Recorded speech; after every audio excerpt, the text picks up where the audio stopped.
Adventures of the Decepticons Pet Ghost by Played Crowd 5610. Part 3 of Hunting the Nemesis. Chapter 16. Keep Away. Summary. The Decepticons have to hide their pet human from Megatron.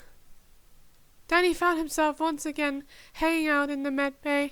After a lot of convincing, Knockout had begrudgingly allowed the human to commander a small corner of the lab for himself. Then he used it to work on his tech and small experiments he liked to do to pass the time. Then he hummed to himself before quickly glancing over at the Decepticon medic, who was running one of his own experiments on a large table on the far side of the room.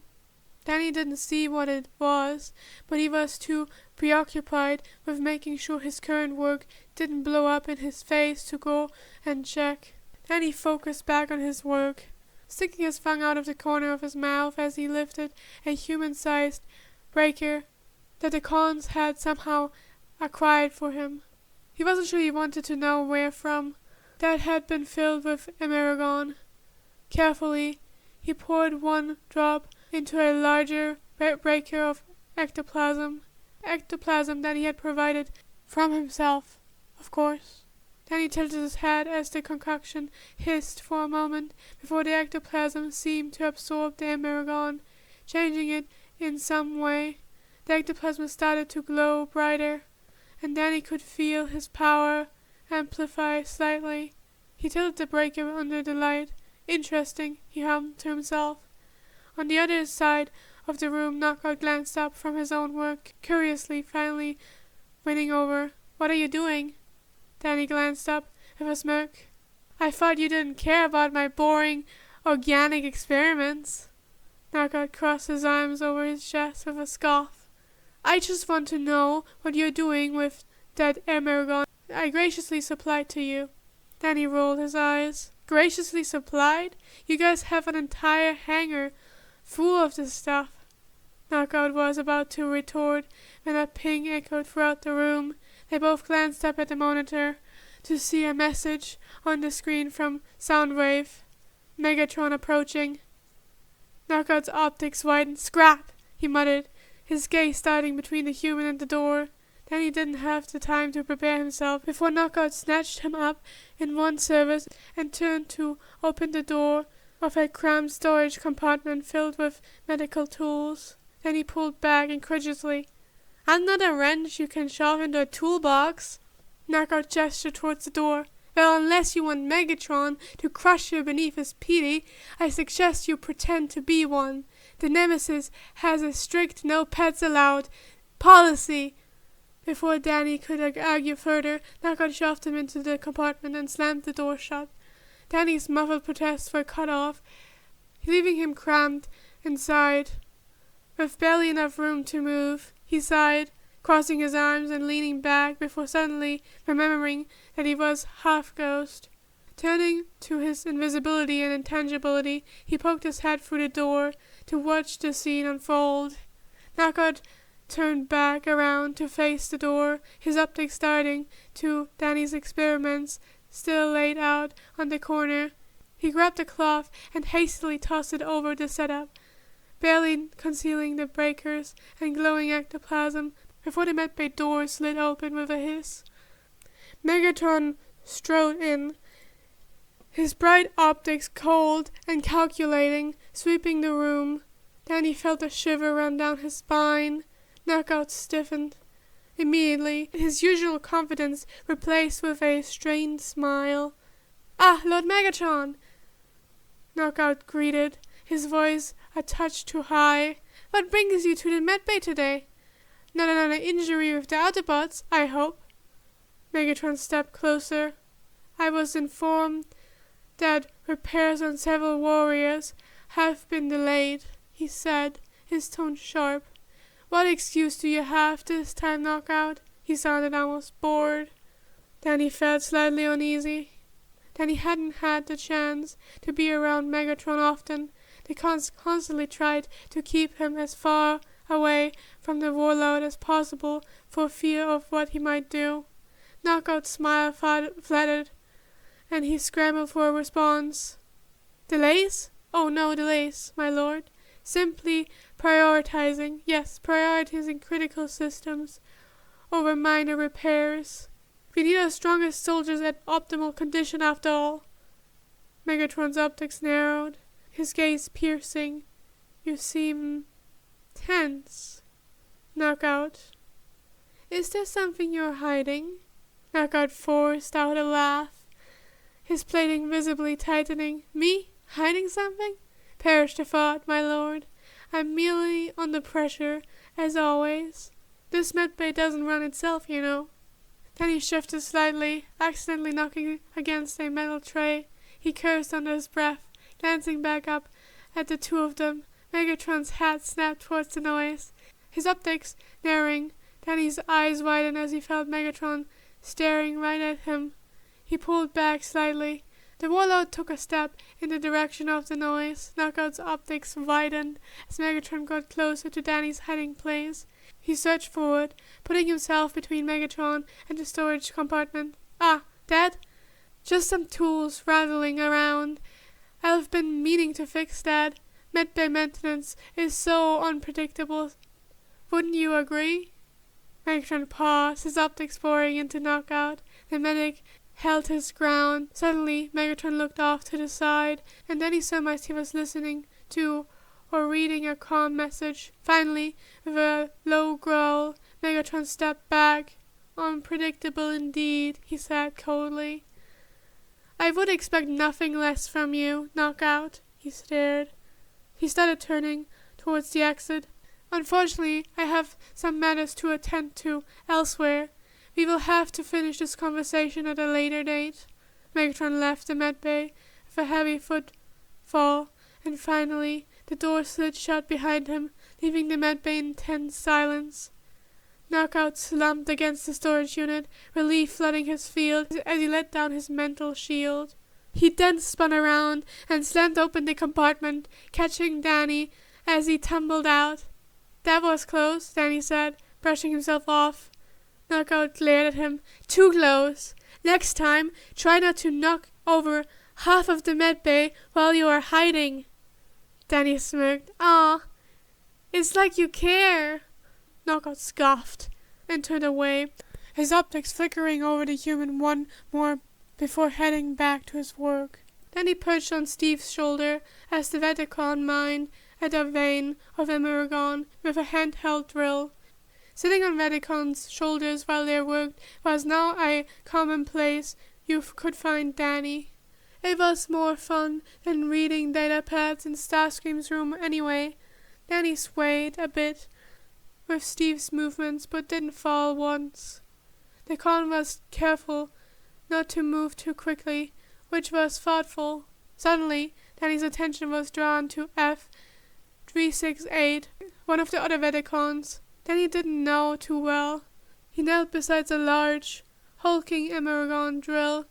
One of the pedals opened as the mech tinkered with the machine, muttering to himself as he worked. Danny's curiosity flared. He hopped off Steve's shoulder with practiced ease, landing on the rocky ground with a light thud. Steve glanced down at Danny to check if he was okay before Danny waved him off. What's wrong with the drill? Danny asked, appearing next to F368. F368 startled, visors tilting towards the tiny human next to him. After realizing who it was, he turned back to his work. It's just a calibration issue, he explained. Danny got closer and put his hand against the drill's frame, trying to get a closer look at the mechanisms. Huh. I can work on you guys all day, but this is still a loss to me. Can you show me how it works?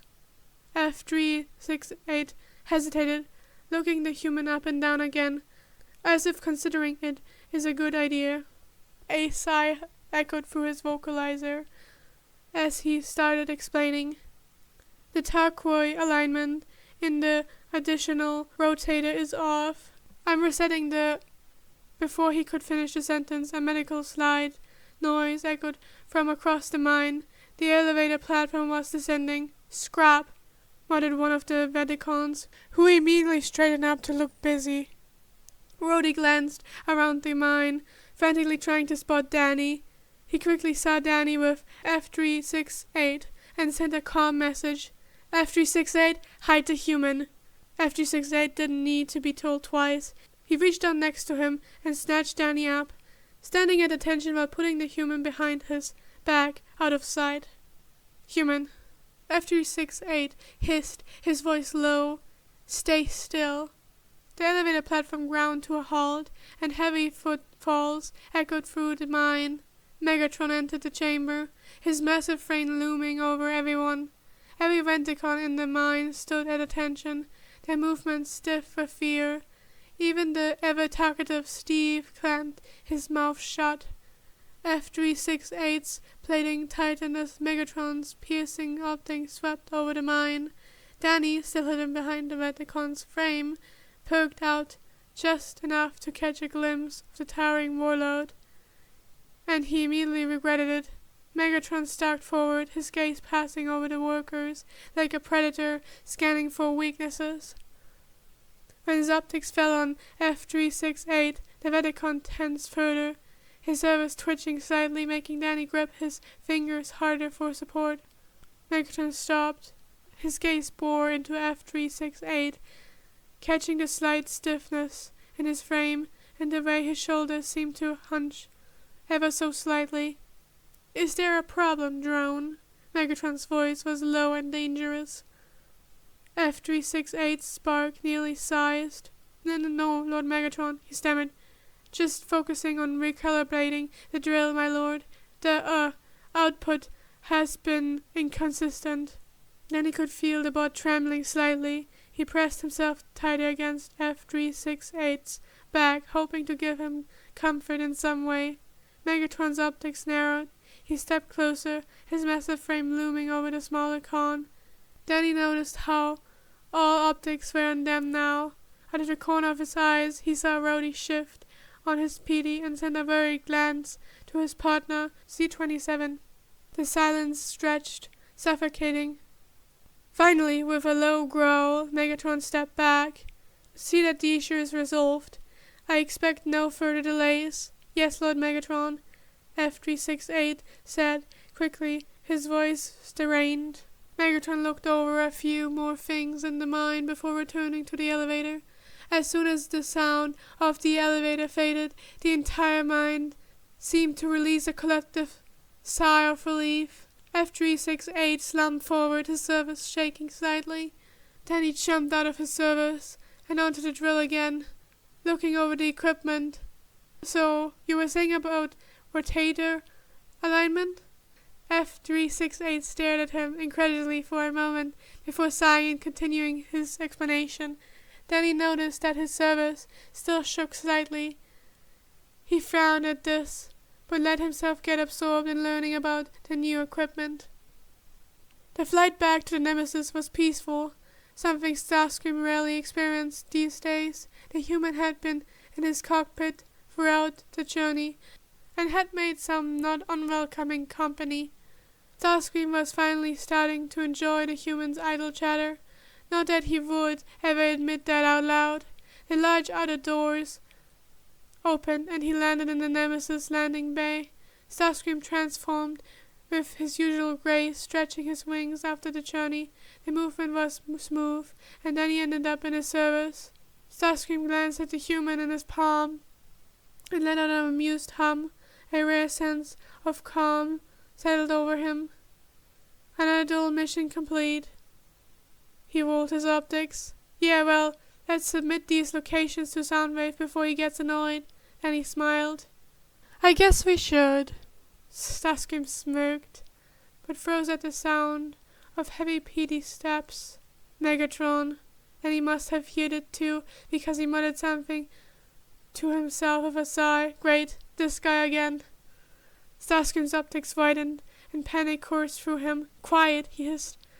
Without another word, Starscream's chest plate transformed open, and with a quick motion he shoved the human into his subspace compartment. Then he let out a surprised yelp as he was unceremoniously tossed inside. Just as Starscream snapped his chest plate shut. The doors across the bay slid open. Megatron's looming figure entered the room. Starscream hiked his wings up on his back as a show of false confidence. "Starscream," Megatron said, his voice a low rumble. "Where were you today?" Starscream forced his expression to neutral, though the tension burst through every joint in his frame. "Ah, Lord Megatron, I was simply scouting potential Americon deposits as per Soundwave's request." Megatron's optics narrowed. He circled Starscream slowly. "And yet, you returned after such a long time. You were preoccupied with something?" Starscream's wings twitched. He maybe took a bit longer of a routine than he should have, but that shouldn't matter. I was merely taking more detailed scans. I intended to report them for further analysis. "Excuses," Megatron growled, cutting him off and stepping forward with a clenched service. Starscream stiffened. His plating felt too tight, and his processor was spinning with anxiety. What if Megatron tried to beat him right here in the landing bay, with a fragile human in his subspace? Starscream's spark suddenly stalled. The Seeker would survive anything Megatron threw at him, but would the human? Though Danny could phase through things. Starscream had seen it in the past. He just hoped that the organic would be smart enough to get away rather than try to defend Starscream. That would be the worst outcome.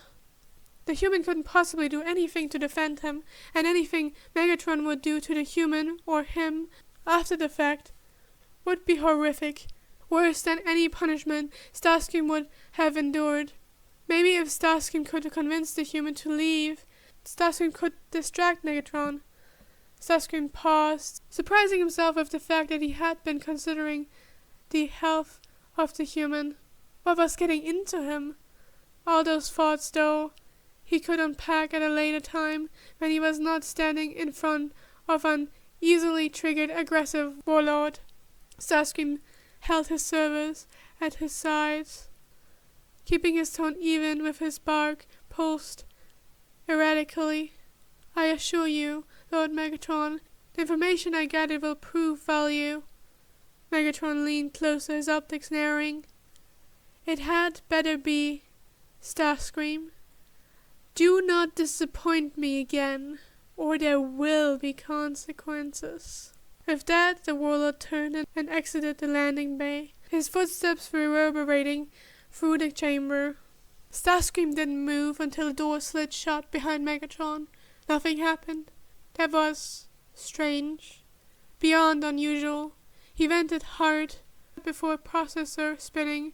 He was suddenly snapped out of it when he heard the metal clank of knocking against his chest plate. He quickly opened his chest plate again. Then he tumbled out into his waiting service, rubbing his head. "Geez, a little running next time, huh?" Starscream ignored the human's quip and brought him closer, his optics scanning Danny with uncharacteristic care. "Are you injured?" Danny blinked, startled by the question. No, I'm fine. A little rattled, but nothing major." Starscream sighed, his brain relaxing slightly as he inspected Danny one last time before settling him on his shoulder. "Good." The human tilted his head, frowning. "You okay? You seem off."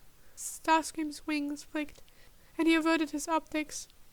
"You're imagining things," he said crudely.